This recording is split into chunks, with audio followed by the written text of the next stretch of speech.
l'Arabie pré-islamique n'était pas vraiment un désert vide.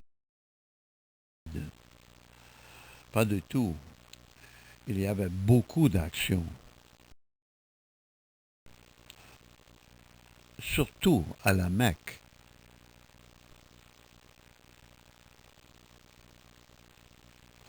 Jour et nuit, c'était toute une place.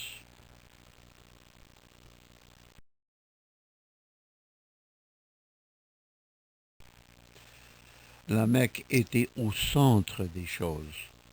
Les caravanes commerciales ont traversé sur la route de la soie vers l'extrême-orient.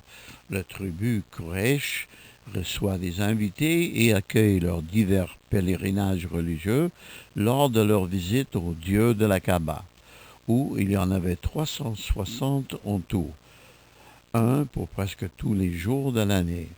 Mais il y avait un dieu qui se démarquait. Ubal. Ubal est le dieu principal de la Mecque, identifié avec Baal et aussi connu comme Tammuz.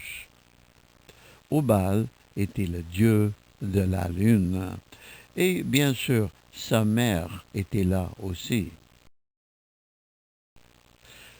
Sa mère était connue comme Ishtar, comme Séméramis, mère de Tammuz, et enfin aussi connue comme Isis.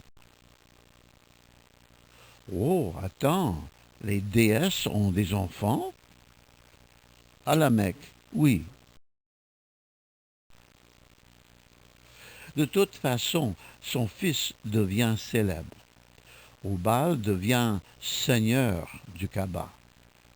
Numéro un, en effet, le Dieu.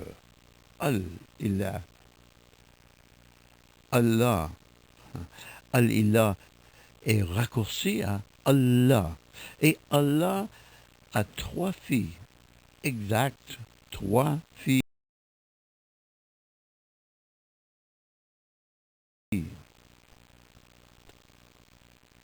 Alat, Monat et Oza. Excuse-moi, ça ce n'est pas de tout l'air biblique. On m'a dit à l'école de dimanche que c'est l'idolâtrie. Ça, ce ne ressemble pas du tout aux histoires qui viennent de Dieu. Oui et non. Nous trouvons Baal, Astarte, Ashtaroth, Moloch et une foule d'autres faux dieux mentionnés dans l'Ancien Testament.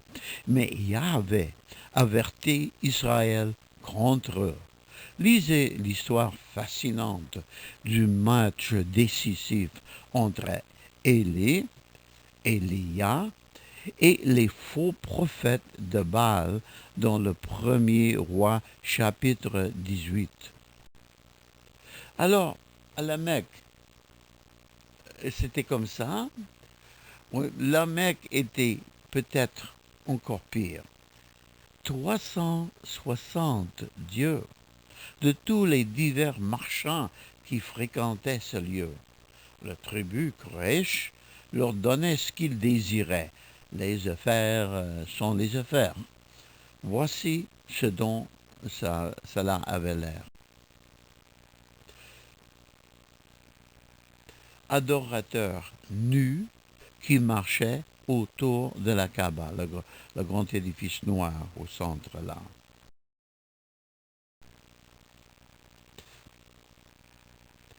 Adorateurs qui courent entre deux montagnes qui représentent les déesses Alat et Oza.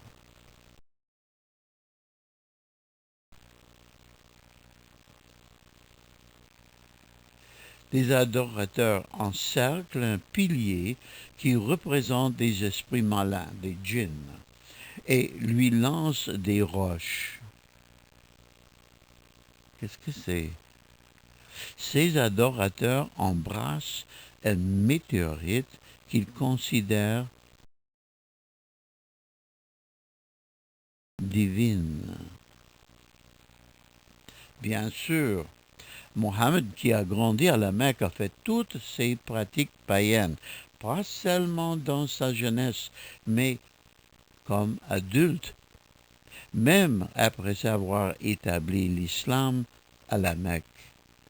À cette époque, il fait détruire la plupart des 360 idoles de la Kaaba, mais il conserve la pierre noire et on l'a jusqu'à aujourd'hui. Les musulmans continuent ces mêmes pratiques aujourd'hui, bien que vêtus lorsqu'ils encerclent le Kaaba. Mais vous avez raison, cela ne ressemble pas du tout à la Bible.